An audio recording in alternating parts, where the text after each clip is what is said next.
tous et à toutes, aujourd'hui on est reparti encore une fois pour le Fast 5, le premier de la saison 2020 enfin. Ouais, l'intersaison qui a été quand même vachement courte, hein.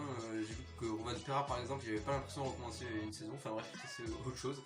Donc aujourd'hui on est parti pour le Fast 5 du Rallye du Monte Carlo 2021, c'est parti. La première réaction va concerner Teemu Suninen, le jeune pilote finlandais qui a été repris chez Ford de manière in extremis, avec un peu d'argent évidemment. En gros, il va partager la WRC avec Adrien Fourbeau pour la saison, enfin bref, voilà. La réaction ne concerne pas ça du tout. Non, la réaction concerne son accident dans la première spéciale, il n'a même pas pu partir après. Alors je pense que l'arceau a dû bouger légèrement et en rallye, enfin en WRC surtout, quand ton arceau bouge, c'est fini, tu peux plus repartir en rallye bleu, c'est interdit. Donc l'argent qui a fait perdre à Ford quand même c'est énorme, juste énorme parce que t'as les frais déjà de la voiture à réparer parce qu'elle a bien volé. Enfin les pneumatiques aussi, enfin bref. C'est un bordel. Alors est-ce que Teemu Suninen est une merde? Non. Non, mais par contre il a fait une erreur de jeunesse, non, mais de non-expérience parce que c'est... Bon alors déjà, on va un petit peu le défendre, on va faire l'avocat du diable comme on dit. L'endroit où il est sorti en fait, il était très piégeux, des images maintenant, des pilotes qui ont failli s'y mettre fort. C'est parti. Last year, the rear of Evans Toyota stepped out at the very speed start to the opening corners for Finland to Teemu Suninen, and a brutal exit on stage one as he drifts off. Voilà, donc c'est un virage extrêmement piégeux, d'une part. Donc je sais pas si les ouvreurs ont fait le bon boulot entre guillemets. Mais enfin bref, en fait ce qui s'est passé c'est que Teemu Suninen il est arrivé 100 fois trop vite dans le virage. Il est arrivé 100 fois trop vite et 2 il a plongé beaucoup trop dans la corde surtout quand il pleut comme ça et qu'en plus le virage il est un petit peu en... voilà... comment vous imager, un petit peu comme ça tu vois, bon, il est pas comme ça non plus quoi, mais bon pour bien vous imager, la route est un petit peu en pente comme ça et donc la voiture elle passait droite, donc la voiture passait comme ça, donc ça du coup ça c'est notre point de corde. En temps normal sec il faut la prendre mais pas trop non plus. Alors là déjà que la route elle est un petit peu en pente, elle est comme ça, c'est qui fait que l'eau qui coulisse, parce qu'il pleuvait, l'eau qui coulisse sur la route, elle se stagne là. Donc forcément en plus Monte Carlo c'est en température extrêmement fraîche, extrêmement froide. Et donc du coup, forcément il peut y avoir du verglas. Et ouais, le pire ennemi du pilote. Mais je crois pas qu'il ait glissé sur une plaque de verglas, mais par contre il est parti en bel aquaplaning, parce que les super soft, je crois qu'il était parti en super soft, Suninen ne sont pas faits pour dégager de l'eau, et donc là il a plongé la roue complètement dans une espèce de cuve d'eau, hein, si on peut appeler ça comme ça. Et donc du coup les pneus ils ont pas pu suivre la route, aquaplaning, et après on connaît la suite, la voiture a détruite je pense. Mais bon voilà. Par contre, avant sa sortie, Suninen était en avance aux intermédiaires par rapport à Tanak qui a fait le scratch, et puis en avance de 5 dixièmes avec sa merguez, avec la Ford. Donc ça veut dire plusieurs choses. Est-ce que Suninen on a assisté à une grosse révélation, j'arrive pas à parler. Moi, la Ford a évolué. Et alors ça, j'ai une théorie là-dessus. C'est que déjà, je suis persuadé que l'avant des Ford, la face avant des Ford a changé. Puisqu'il est moins long, il est beaucoup plus... moins long. Que un petit peu à la même manière que Toyota, tu vois. Donc déjà je pense que ça au niveau d'aérodynamique ça a changé quand même beaucoup de choses. Après au niveau du moteur, s'il a évolué ou pas, je sais pas du tout. Mais en tout cas Teemu Suninen à surveiller. Tu vois au rallye d'Arctic Finlande, s'il a lieu, je croise les doigts. Déjà je viens d'apprendre une nouvelle, il va se dérouler à huis clos. Vraiment dommage. Bon c'est pas très grave. Tant qu'il y a le rallye, j'ai envie de te dire, c'est déjà mieux que rien. Et donc voilà, et par contre, voilà, Gus Greensmith, lui, 0 sur 1, là il n'y a rien à chier. Hein. Vraiment peut-être 1 sur 20 pour avoir ramené la voiture, et encore. Parce que Greensmith, il se battait avec Fourmeau, avant qu'il crève. Fourmeau, il est en R5. Ouais, même sur certaines spéciales, ils te battent, parce que peut-être les R5 sont mieux, le pilote est mieux. Et bon voilà quoi, bon, après Mikkelsen a été intouchable tout le rallye en R5, on en parlera tout à l'heure. Mais ouais, Green Smith qui est vraiment nul à chier, mais bon, il s'est fait interviewer, il a vraiment dit la voiture est pas mal. Cette année, c'est vraiment moi qui ai eu un problème là-dessus, je vais me rattraper, enfin bref, voilà. La réaction numéro 2 va concerner Calero Vanpera, qui fait plaisir. L'année dernière, il est arrivé 2 minutes de retard, je crois, de Sébastien. Non, même pas Sébastien, j'ai tiré Neville qui a gagné l'année dernière, on en reparlera. On en reparlera de Neville. Et ouais, Calero Vanpera qui dès le premier jour était dans le coup, il était deuxième, le seul à suivre Tanak sur les routes monégasques. Vraiment énorme amélioration sur asphalte du pilote finlandais, vraiment. Et là je vais le soutenir toute l'année, Laurent Vanpera, parce que à son âge, faire ce qu'il fait, c'est vraiment énorme. Parce que l'année dernière, si vous regardez les temps de rallye asphalte, il était loin. Monza, il était loin, il était largué derrière une WRC en plus, parce que Katsuta avait abandonné. Donc vraiment, Vanpera qui est extrêmement loin l'année dernière sur asphalte, et là qui peut essayer de jouer la gagne. Dommage qu'il soit sorti dans le champ. Je pense qu'il a fait une erreur, c'est que quand il a plongé ses 4 roues dans la corde,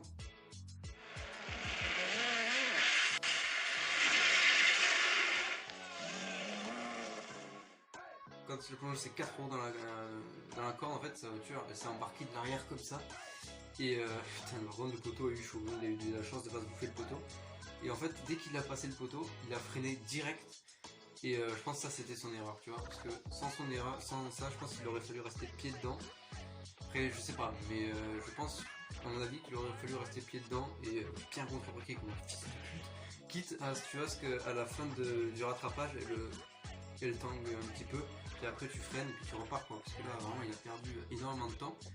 Mais c'est justement l'occasion de voir qu'il sait garder son calme, parce que donc il est en tête du rallye à ce moment-là. Et vraiment sa réaction quand tu regardes en POV, vraiment c'est impressionnant parce qu'il garde son calme, tu vois, il s'énerve même pas, il tape même pas sur le volant.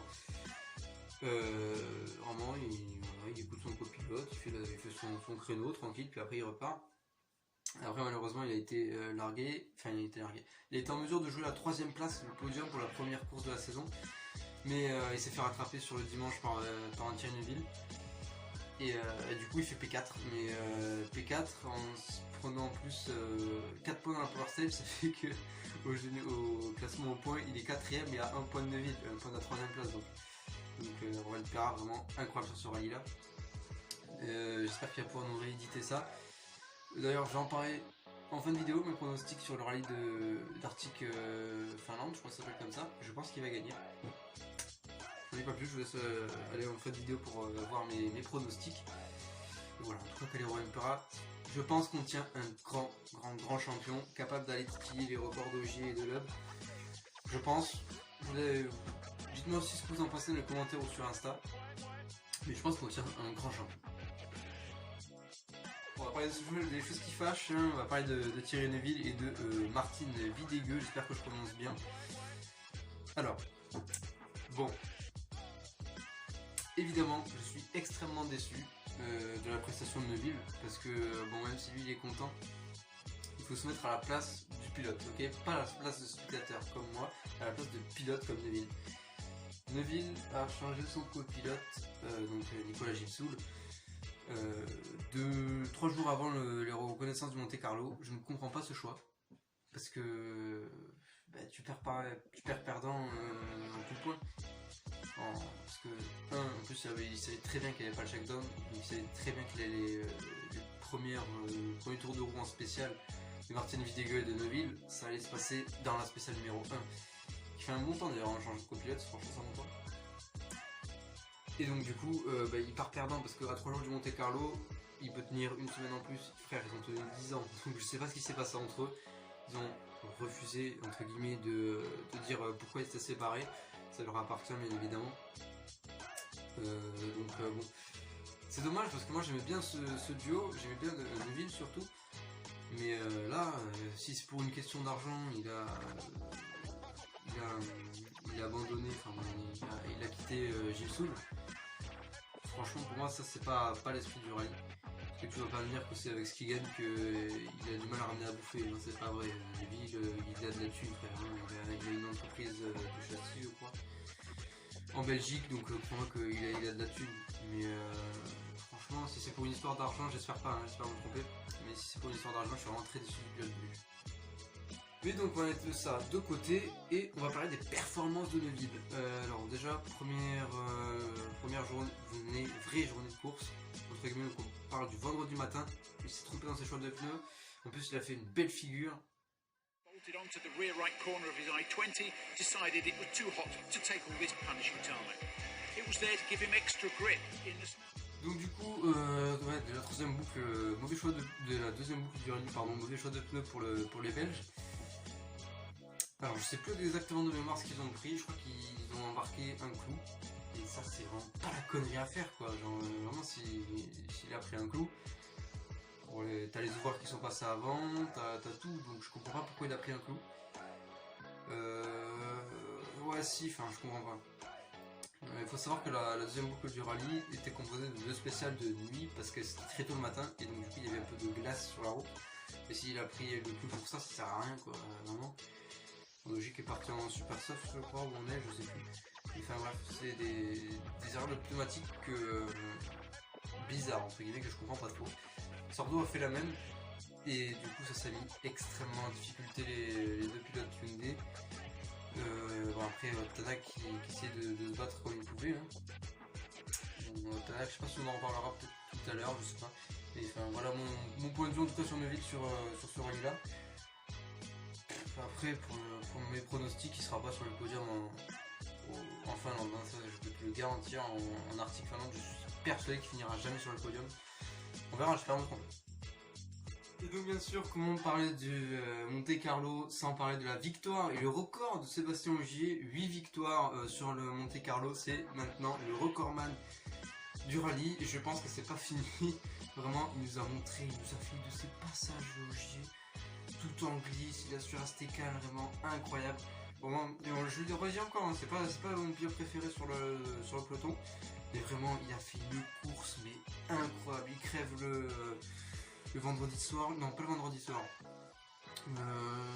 je sais plus, enfin bref, il crève à un moment du rallye, il a failli se foutre dehors en plus.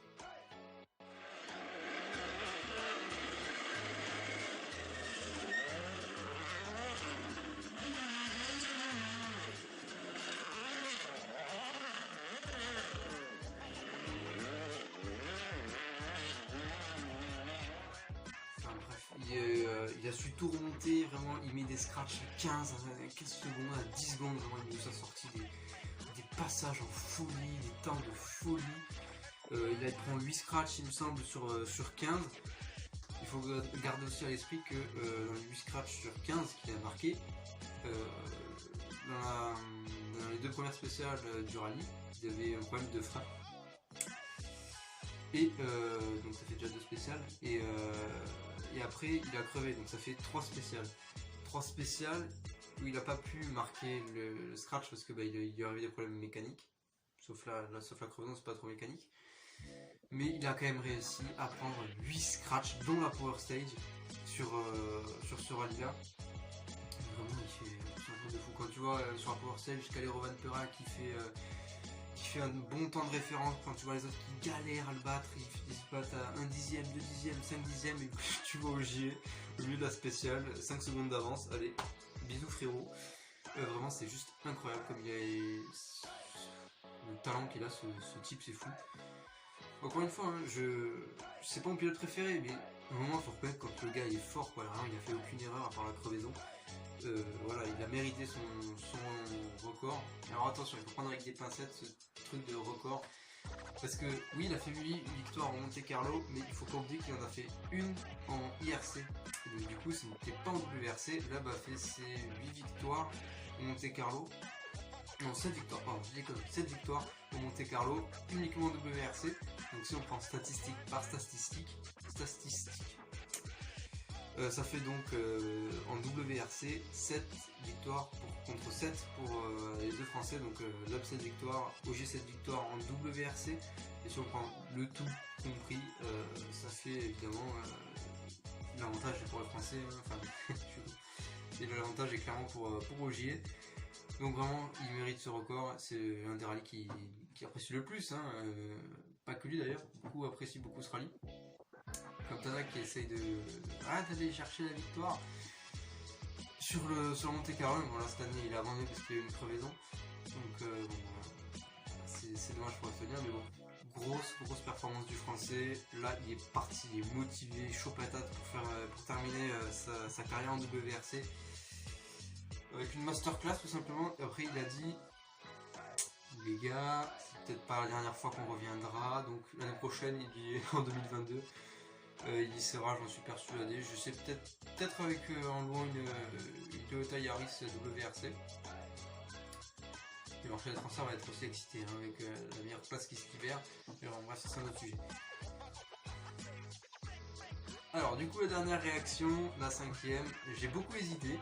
Soit je parle de Ott Tanak et de son accident, soit je parle de Andras Mikkelsen et de sa masterclass en R5. Et du coup j'ai choisi Ott Tanak. Alors certains même beaucoup sont dans l'incompréhension de comprendre pourquoi il a abandonné. Et ben c'est écrit noir sur blanc dans le règlement de la FIA. Tu dois rentrer à l'assistance avec sur 4 roues. Alors sur le coup ça peut faire rire, hein, mais il faut que tu rentres à l'assistance sur 4 roues et avec des pneus. Voilà, ça peut faire rire. Suite, notamment, alors cette règle a été construite notamment quand l'AB et Elena au Mexique en 2003 il me semble, ont explosé leur roue de secours sur le routier. Et donc du coup, je voulais des vidéos maintenant. Alors, pourquoi Ott Tanak a dû abandonner ce rallye de Monte Carlo 2021? Et bien écoutez, je vais vous expliquer, ça va être très simple.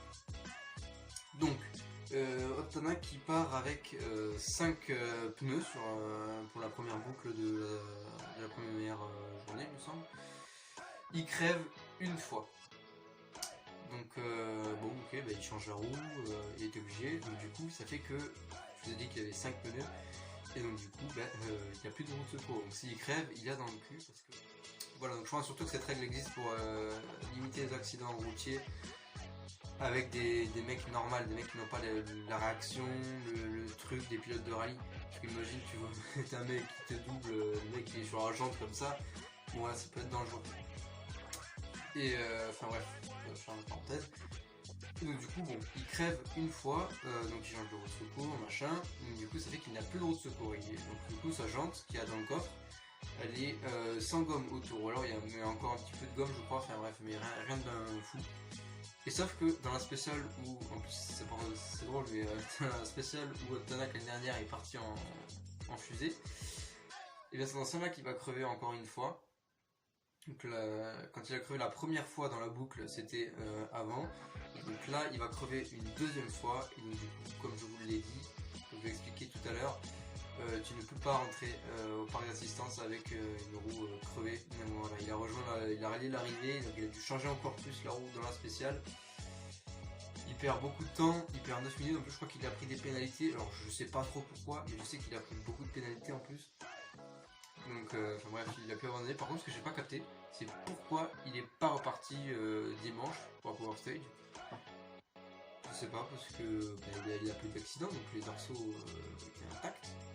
Je sais pas du tout. Donc, si vous avez des idées de pourquoi il est pas reparti le dimanche, dites-le moi dans les commentaires, ça m'intéresse de savoir complètement pourquoi il est pas reparti. Et voilà, donc cette phase est presque finie. Juste avant, c'est l'heure des bonus. Alors le bonus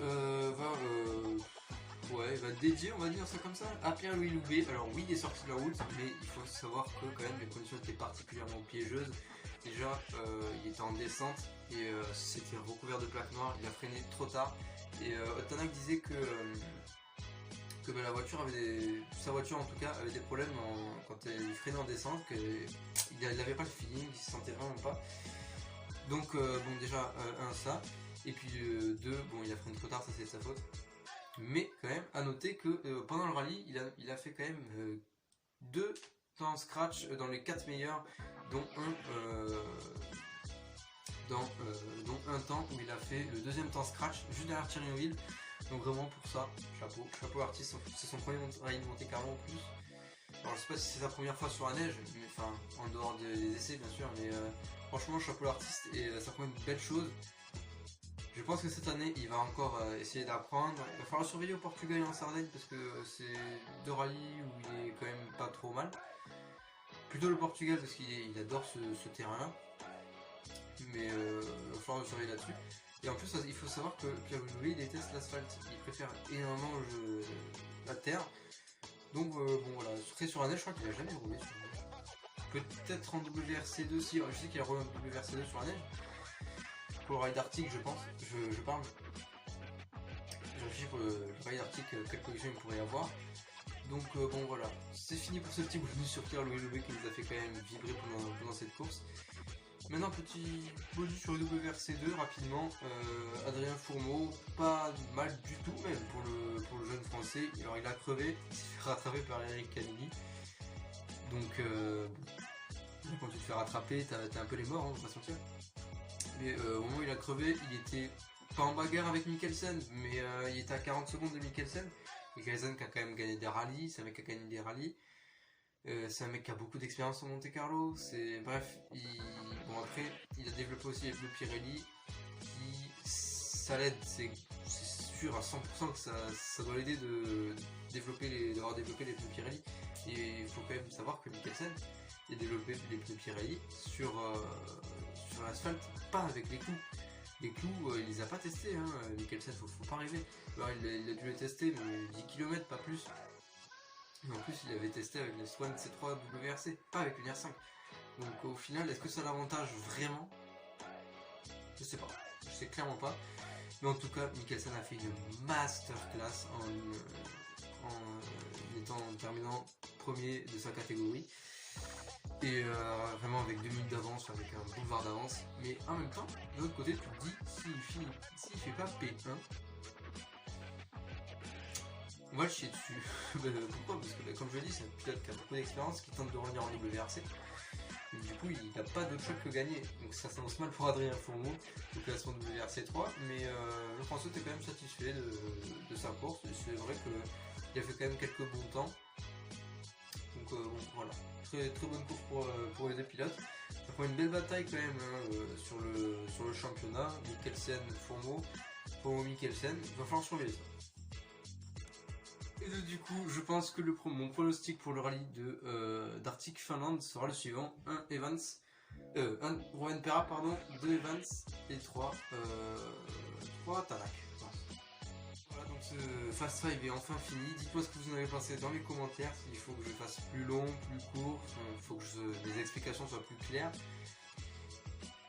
Voilà, je te donne ces détails pour m'améliorer. Aussi, je voulais vous faire des lives, peut-être que certains ont reçu la notification. Des lives où je commentais les spéciales du WRC+, je me suis fait strike. Voilà, je me suis fait strike, donc j'avais eu une démo sur le moment. Mais bon, écoute, c'est comme ça, et donc du coup, je me suis fait strike par les droits d'auteur, et donc du coup, je pourrais pas vous faire le résumé en mode échappement que je voudrais vous faire. Vraiment, c'est un rêve de gosse de faire ça, et je peux pas le faire, parce que si je le fais, je pourrais le regarder que moi, et j'aime pas ma voix. J'aime pas ma voix, donc je vais pas le faire, mais j'ai vraiment le dégoût pour ça. Aussi, donc si vous voulez me suivre, simplement, comment dire, savoir des exclusivités, on va dire ça comme ça. Ça se passe sur Instagram, WRC-Actu-YT. Et sur Twitch aussi, WRC-Actu-YT. Je fais du Dark Rally 2.0. Voilà, on casse les voitures, en général, on s'amuse pas mal. Et puis voilà. Moi je vous dis une bonne soirée et puis à plus tard. Ciao ciao.